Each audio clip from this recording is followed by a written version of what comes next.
Hello guys! For today's video, ayan, samahan nyo ako magluto ng ginataang puso ng saging. Ayan, meron tayong fresh puso. Ayan, galing pa sa aking backyard. Ayan, binigay sa akin ng caretaker na si Mang Crispin. Thank you so much. Ayan, nag-crave na rin ako sa ginataang puso ng saging. So, this is my version. Ayan guys, tinanggal ko na yung pinaka-outer part niya. Dahil matigas yun. So, ayan, i-chop muna natin siya ng maliliit.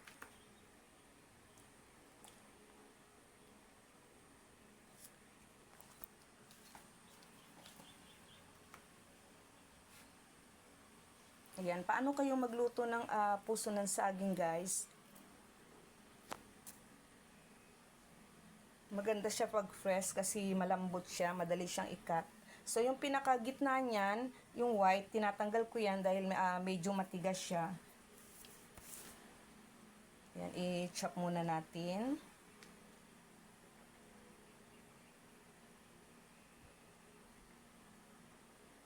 Ayan, syempre pag nagluto tayo, kasama yung mga bunga nung saging. Yung pinakasaging niya.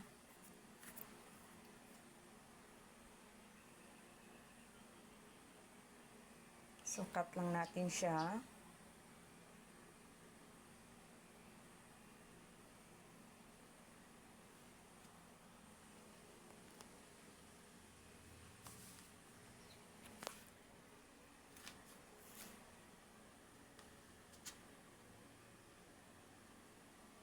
Yan. So, after nating makat, ginagawa ko guys, nilalagyan ko siya ng asin. Ayan. Minamas ko siya sa asin.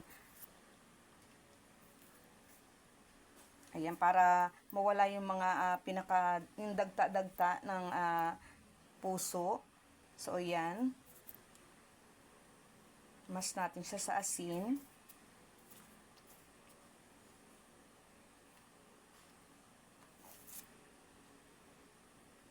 At saka pag minas mo siya sa asin, ayan, lumalambot yung niya, puso.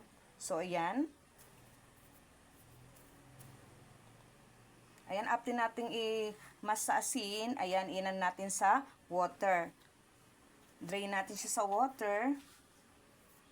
Ayan, so mawala na yung parang lagkit ng puso. Ayan, tinanggal ko na rin yung mga matitigas na parts. So, ayan na siya guys. So, ayan ang ating mga sangkap lang. Ating ginger, tomato, onion, ayan, siling green, patis, konting salt. Ayan ang ating, syempre ang ating gata. Ayan, kokomama yung aking ginamit na gata dyan guys. So, ayan. After nating igisa, yung mga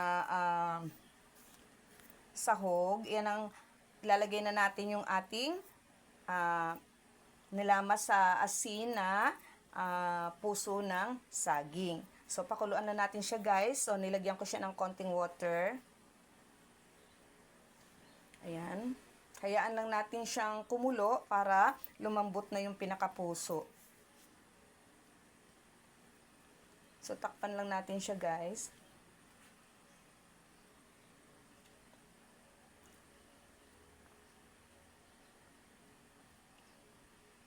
So, ayan, medyo kumulo na siya. So, naglagay ako dyan ng black pepper or paminta, konting salt.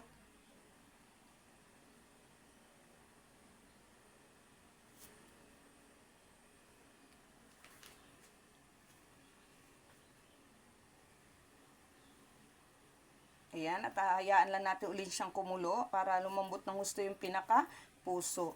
Ayan guys, ang result nung pag minamas natin siya na asin, madali lang maluto yung puso.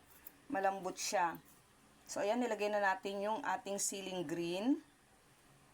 So pakaluan lang natin siya ulit. So naglagay tayo ng patis, konting patis.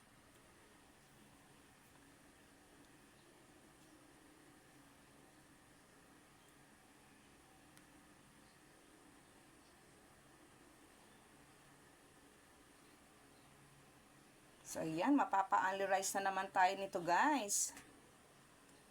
Ayan, kumulo na siya So, pwede nating ilagay yung ating gata. Ayan. Ayan. Masarap pag maraming gata. So, isang gata lang yung nilagay ko dyan dahil konti lang naman nilagay nating water.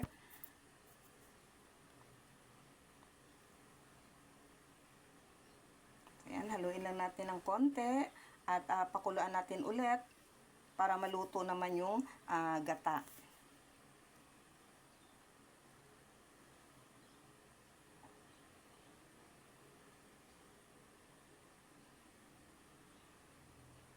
Siguro mga 20 minutes lang yan guys. Pakuluan lang natin.